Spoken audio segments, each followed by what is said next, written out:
छोटी होली वाला दिन है और मैं ना सुबह बहुत जल्दी उठ गई थी। उड़द की दाल मैंने सोख करके रख दी थी, उसको पीस लिया है थोड़ी सी दाल को, और मुझे दही गुंजिया बनानी थी। लेकिन जैसे ही मैंने थोड़ी सी बनाई तो मुझे ये रोकना पड़ा, क्योंकि आज के दिन ना मैं बनाती हूँ ढेर सारा खाना। अब आप बोलोगे खाने में क्या, एक्चुअली मैं ना खाने की एक थाली बनाती हूँ, और उसका रीज़न ये है कि हमारे यहाँ छोटी होली वाले दिन पूजा होती है, और जो भी खाना बनता है वो बगैर प्याज लहसुन का बनता है। जैसे ठाकुर जी का भोग बनता है बिल्कुल उसी तरह से, और इसका भोग हम अपने घर के जो बड़े दई देवता हम बोलते हैं उनको उनको लगाते हैं, और जो उनके स्थान होते हैं हमारे गांव में हम वहाँ पर भी जाते हैं। तो होली और दिवाली ये 2 दिन होता है, और हमेशा ही ऐसा होता है कि मैं ज़्यादातर जाती ही हूँ। बहुत कम ऐसा रहता है कि शायद मैं ना जा पाऊँ। तो मैं वही तैयारी कर रही थी, खाना पीना बना रही थी, और सब खाना बनाने के बाद और उसके बाद हम घर की पूजा करते हैं, और उसके बाद हम गांव के लिए निकल जाते हैं। तो जो हमारा गांव है वो पास में ही है, बहुत मतलब इतना पास भी नहीं है, वहाँ हमें जाना रहता है। रास्ता बहुत अच्छा लगता है, और एक तो ना ये दिन बिल्कुल अलग से होते हैं, जैसे जो रूटीन डेज होते हैं ये वैसे नहीं होते हैं।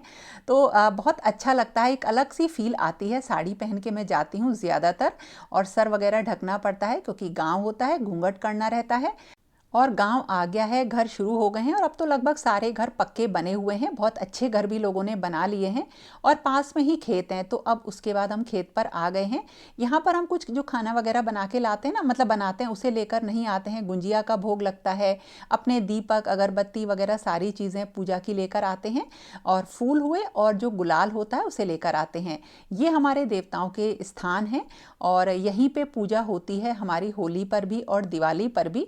और इस पूजा को जो है घर के जो मेल मेंबर्स होते हैं वही करते हैं, और इस तरह से हमारी ये पूजा होती है। और यहाँ पे देखो कितनी हरियाली है, कितनी शांति है। और पहले तो स्थान को साफ करते हैं, तो उसके लिए पानी वगैरह भी लेकर आते हैं। इतना अच्छा लगता है ना, ऐसा मन करता है कि थोड़ी देर यहाँ पर बैठ जाओ, बिल्कुल शांति। एक एक जैसे कहते हैं ना, आपको एक अगर सुई भी गिरेगी तो उसकी भी आवाज़ आ जाएगी। तो पूजा करने के बाद यहीं से जो गेहूं की बाल वगैरह लेके जानी होती है ना, जो होली में पूजे मतलब जिन्हें हम होली जब होलिका जलती है तो उसमें हम पूजते हैं, तो वो भी मैंने यहाँ से ले ली है। और बस फिर घर लौटना हो गया, मैं घर वापस चल दी। यहाँ से ना जाने मतलब वापस घर आने में मैं हमेशा हिचकिचाती हूँ, बहुत अच्छा लगता है, और हरियाली और सब कुछ बहुत ही सुंदर है। अब मैं शब्दों में आपको क्या बताऊँ। तो इस तरह से पूजा करके हम आ गए घर। और घर में फिर से साड़ी थी ना, उसे चेंज वगैरह करके मैंने अपना जो दही बड़े का काम मेरा पेंडिंग था उसे करना था। और हाँ, इसके साथ साथ जो खाना वगैरह हम बनाते हैं, जो भोग लगाते हैं, उसमें ठाकुर जी को भोग तो सबसे पहले जैसे हम बाकी चीज़ों का लगाते हैं वैसे ही लगा देते हैं, आकर फिर हम सब खाते हैं। और जो दही बड़े का काम होता है, दही गुंजिया का, ये तो होली पे देखिए सबके यहाँ ही ज़्यादातर बनते हैं।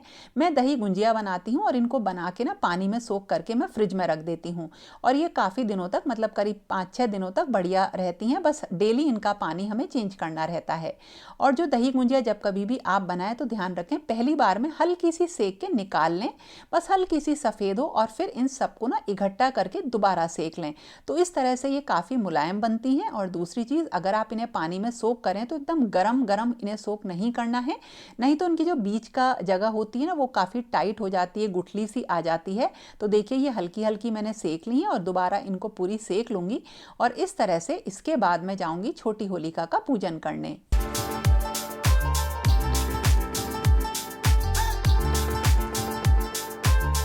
और जिस दिन रंगों वाली होली थी उस दिन सबसे पहले तो अपने ठाकुर जी और राधा रानी को थोड़ा सा जो है उनकी एक जगह बनाती हूँ मैं, जहाँ पे फूल वगैरह रख देती हूँ, क्योंकि होली उनके साथ सबसे पहले खेली जाती है।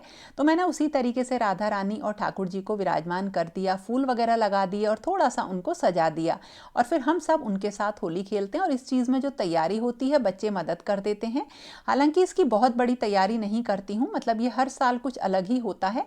लेकिन हाँ, उनके जो ये कपड़े हैं ये लगभग हर साल ही मतलब यही वाले जो कलर वाले कपड़े होते हैं, कभी ये आ जाते हैं, या मैं जो जब वो रंग खेलते हैं तो वाइट कलर के भी ले आती हूँ। तो फूलों से होली खेलना, उन्हें खूब ढेर सारा रंग लगाना, और ये ध्यान रखना कि उनकी आंखों में रंग ना जाए, इसका भी ध्यान रखना पड़ता है। तो इस तरह से थोड़ी बहुत होली जो होती है वो मैंने खेल ली।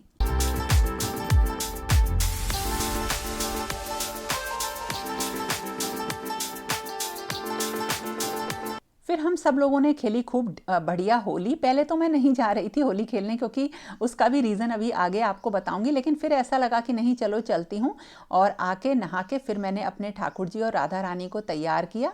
और होली पर मैं वाइट कलर की ड्रेस जो है ना उनकी वही पहनाती हूँ। कई बार तो मैं नई ले आती हूँ, लेकिन ये एक ड्रेस उनकी नई ही रखी हुई है, क्योंकि हर साल सिर्फ एक दिन वो पहनते हैं। एक वाइट वो शरद पूर्णिमा वाले दिन पहनते हैं, तो वही सारी मैंने ड्रेस निकाली, उनकी पोशाकें निकाली और उसी के अंदर उनके ये आभूषण रखे रहते हैं, मैंने तैयार किया। और इस तरह से मेरी होली का सुबह का टाइम बीत गया। तो आप लोगों ने देख लिया होली का व्लॉग, मैंने होली पर क्या क्या किया। और इस बार मैंने बहुत कम शूट किया था, और उसका रीजन कुछ ऐसा नहीं है, कोई खास रीजन नहीं है। मैं ये सोच रही थी कि छोटी होली वाले दिन तो पूजा होती है, गांव जाते हैं और खाना पीना बनता है, तो उसे तो मैं थोड़ा सा शूट कर ही लेती हूँ, मतलब ज्यादा शूट नहीं होगा। होली वाले दिन ज्यादा शूट करूंगी, तो थोड़ा बहुत शूट किया। लेकिन जब कलर वगैरह खेल रहे थे ना, वहां पे पता नहीं किस कलर से मुझे एलर्जी हुई।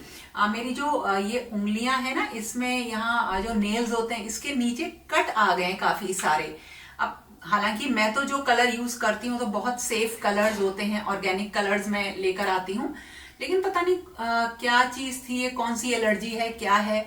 तो इसीलिए ना कलर्स भी हमें अच्छा यूज करना चाहिए, वरना उसका स्किन पे बहुत गंदा असर होता है। और इसमें इतना ज्यादा पेन हुआ कि जब खेल कर आए तब थोड़ा बहुत ही, खाना पीना तो ज्यादा बना नहीं, थोड़ा बहुत ही कुछ बनाया जैसे, तो पेन हो रहा था। मतलब हाथ से जैसे कलर तो बहुत ज्यादा लगा हुआ था, अभी भी हाथों पे कलर लगा हुआ था, उसे छुड़ा रही थी जब मैं, तो साबुन वगैरह सोप लगा रही थी ना, तो भी इसमें चिरमिराहट सी मच रही थी, इरिटेशन हो रहा था। तो फिर तो मैंने कोई शूट ही नहीं किया, नहीं तो मैं सोच रही थी कि और थोड़ा सा शूट करूंगी। एक तो ये रीजन था, और अभी भी इसमें ना थोड़ा सा वो पूरा कटे हुए हैं यहाँ पे नेल्स के नीचे। और दूसरी चीज ये थी कि थोड़ा सा, जैसे मैंने आपसे बोला है कि मैं अपने वेट लॉस को के ऊपर काम कर रही हूँ, अपनी हेल्थ के ऊपर काम कर रही हूँ, और बहुत ज्यादा अपनी चीजों को लेके अब की बार मैं कंसर्न हूँ। मतलब कि मुझे जो करना है सबसे पहले अपने लिए करना ही है, और उसके बाद मैं सारे कामों को सेकेंडरी कर रही हूँ। मतलब जो मेरी सेहत है, मेरी चीजें हैं, उनके ऊपर बहुत ज्यादा फोकस है मेरा। तो उसमें अपने लिए कुछ बनाना तो थोड़ा ज्यादा पॉसिबल नहीं हुआ, लेकिन फिर भी अपना ध्यान रखना। और इस बार मैंने बहुत ज्यादा, जैसे बच्चों के लिए भी बहुत ऑयली नहीं बनाया, हालांकि हम लोग बहुत ओकेजनली ये सारी चीजें खाते हैं। तो इस तरह से कुल मिला के मतलब थोड़ा सा हमारा होली का काम हो गया। होली हमने मना ली, बहुत अच्छा लगा, बढ़िया लगा। अब एक चीज और मैं आपसे कहूंगी, जैसे इस बार मैंने अपनी हेल्थ का बहुत ज्यादा ध्यान रखा है, तो दिवाली से पहले से शुरू हुआ था, नवरात्रों से, और अब दूसरे नवरात्रि आ जाएंगे कुछ ही दिन बाद। तो देखिए पूरा एक जो टाइम पीरियड होता है 5-6 महीने का, वो मैंने पूरा अपनी सेहत पर लगाया, पूरा टाइम दिया, और ये सोच लिया था कि मैं शुरू करूंगी और देखते हैं क्या रिजल्ट आते हैं। और उसके रिजल्ट रियली बहुत अच्छे हैं, और उसके बहुत बेनिफिट्स भी मुझे दिख रहे हैं, जिसको कि एक छोटे से ब्लॉग में मैं नहीं बता पाऊंगी। तो ये जो टाइम पीरियड है, इसे पूरा यूटिलाइज मैंने किया। तो मैं आपसे यही कहना चाहती हूँ कि अब फिर से देखिए नवरात्रि आ रहे हैं, या कोई भी दिन आ रहा है, उससे लेके कुछ एक अपना टारगेट भी आप लोग बनाओ, और अपने ऊपर उस टाइम को इन्वेस्ट करो। तो क्योंकि मुझे जब मैंने वो चीज करी, बहुत मुश्किल थी शुरुआत में, 2 महीने तो बहुत मुश्किल से गुजरे थे। मैंने अपनी पूरी जर्नी आप लोगों के साथ शेयर करी है, लेकिन धीरे धीरे करके वो सारी चीजें सही हुई, और मुझे वो रिजल्ट मिले जो मैं चाहती थी। हालांकि अभी भी जो मैंने सोचा था, जो मैंने डिसाइड किया था, उस गोल से अभी मैं थोड़ी दूर हूं, लेकिन मुझे पता है कि जब मैं अब तक आ गई हूं, तो इसी पेस से मैं चलती रही तो आगे उसको भी मैं अचीव कर लूंगी। और वो गोल केवल वजन कम करना नहीं है, उस गोल में अपने आप को और भी ज्यादा फिट करना है, कुछ नई एक्सरसाइजेस ऐड करना है, और अपने खाने पीने के रूटीन में और ज्यादा बदलाव लाना है। मैंने अपने खाने पीने की चीजों में कुछ भी जो कहते हैं ना, जो मेरे शरीर को जाके खराब या नुकसान पहुंचाएंगी, खराब करेंगी, उनको मैंने बिल्कुल अपने खाने से हटा दिया है। अब जैसे वो चीजें हटाने से कुछ टाइम के तक तो मुझे ऐसा लगता था कि हाँ ये मैं सही नहीं है, परेशानी हो रही है, लेकिन एक टाइम के आने के बाद वो चीजें धीरे धीरे नॉर्मल होने लगी। जैसे मैं आपको बताऊं, मैंने कोई भी ऑयली फूड खाना, बहुत ज्यादा मीठा खाना, सिवाय चाय में मैं चीनी लेती हूँ, उसके अलावा कोई मैं स्वीट वगैरह नहीं खाती हूँ।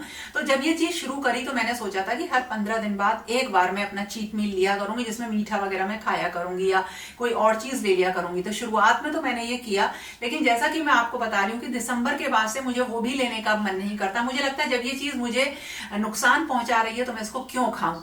और जब भी मैं कोई चीज खराब मतलब मेरे दिमाग में जब मैं पहले खाती थी तो यही आता था कि ये चीज आज मुझे अच्छी लग रही है, लेकिन अगर मैं इसे छोड़ दूंगी तो आज से कुछ टाइम बाद जो समय आएगा वो मुझे कितना अच्छा लगेगा कि मैंने वजन कम कर लिया। मतलब वो जो इस चीज को, प्रोसेस को पूरी अच्छी तरीके से फॉलो करने के बाद जो टाइम आएगा वो मुझे ज्यादा खुशी देगा, या जो आज मैं से खा रही हूँ वो ज्यादा खुशी देगा। तो दोनों चीजों में बहुत बड़ा अंतर है। देखिए, समझने का केवल अपने आप अगर उस चीज को समझ लेते हैं, ठान लेते हैं, तो कभी भी आपको जो है अपने जाल में नहीं फंसाती है। तो जहां तक खाने पीने की बात है, मैंने दिवाली पर भी आपको बोला था कि मैंने सिर्फ 2 बर्फी खाई थी, और उसका रीजन ये नहीं है कि ये गलत है खाना, बट एक चीज होती है कि आप अपने विल पावर को मेंटेन करते हो। तो मैंने बहुत सारे एथलीट्स को देखा, मतलब इसीलिए देखा ताकि मुझे मोटिवेशन मिले। मोटिवेशन के ऊपर भी मैं कभी आपको बताऊंगी। तो मैंने देखा बहुत सारे लोगों ने सालों से बहुत सारी चीजें छोड़ी हुई हैं, तभी उन्होंने एक लाइफ अचीव करी है। जैसे आप मतलब इंटरव्यू अगर आप देखो तो कितने लोग हैं जिन्होंने सालों से चीजें नहीं खाई, तो क्या आज उन्हें उस चीज का पछतावा होता है? उन्हें बिल्कुल पछतावा नहीं होता, और वो ये कहते हैं कि मैं यही खाता हूं और मैं डेली यही खाता हूं या खाती हूं और मुझे इन चीजों से कोई भी फर्क नहीं पड़ता है। तो बिल्कुल वही चीज है कि फेस्टिवल का टाइम था, बच्चों के लिए बनाया, सबने खाया, लेकिन मैंने अगर खाई भी होगी तो केवल एक आधी गुंजिया ले ली होगी, या जो अब मेरा अपना खाना है मैं उसे बहुत अच्छी तरीके से फॉलो कर रही हूँ, वही खाती हूँ। और मुझे अब ये सारी चीजें ना ऐसा भी नहीं लगता कि देख के अरे खा लें कितना टेस्टी होगी, बिल्कुल नहीं लगता, जबकि मैं सब कुछ बनाती हूँ। तो जैसे मैंने मूंग की दाल के चीले भी बनाए कल शाम को, लेकिन मैंने क्योंकि वो ब्रेकफास्ट में लेती हूँ तो मैंने रात में नहीं ली, अपनी वही जो मेरी अपनी एक डाइट है मैं वही लेती हूँ, और मैं उससे बिल्कुल बोर नहीं होती, क्योंकि मुझे ऐसा लगता है कि इसे खा के शायद जो अभी मेरा गोल है अपने आप को और हेल्दी बनाने का वो मैं अचीव कर लूंगी। तो यही मैसेज है मेरा आप लोगों को कि जो होली का दिन है, अब होली भी जा चुकी है, अपने लिए कुछ भी सोचिए जो आपके लिए बेस्ट हो, उस पे काम करिए। सबसे पहले सारी जिम्मेदारियों को का टाइम इस तरह से मैनेज करते हुए कि उनका नंबर अलग आए और आपकी अपनी चीज का नंबर सबसे पहले आए, और इस तरह से अपनी एक शुरुआत आप प्लीज करिए अपने लिए। क्योंकि जब वो शुरुआत नहीं करते और एक टाइम के बाद उस चीज को जब शुरू करते हैं ना, तो वो और भी ज्यादा कठिन हो जाती है। जैसे कि मेरे साथ हुआ, मैंने अब आके करीब पिछले 3-4 सालों से ये चीज समझी कि अपनी सेहत के ऊपर काम करना बहुत ज्यादा जरूरी है, और अगर ये मैं पहले करती तो शायद मेरी सेहत और भी ज्यादा अच्छी होती। तो दोस्तों, ये था मेरा आज का वीडियो और होली का एक मैसेज जो मैंने आपको दिया। कैसा लगा जरूर बताना, और आप सब लोगों को बहुत बहुत बहुत शुभ और मंगलमय होली। इसी तरीके से होली का त्योहार हमारे जीवन में नए नए रंग भरता रहे, और हमारी सेहत को भी हम ध्यान देते रहें। हर होली के साथ हमारी सेहत और अच्छी होती चली जाए। तो दोस्तों, फिर मिलेंगे एक नई और इंटरेस्टिंग वीडियो के साथ। तब तक के लिए okay friends, thank you and bye bye.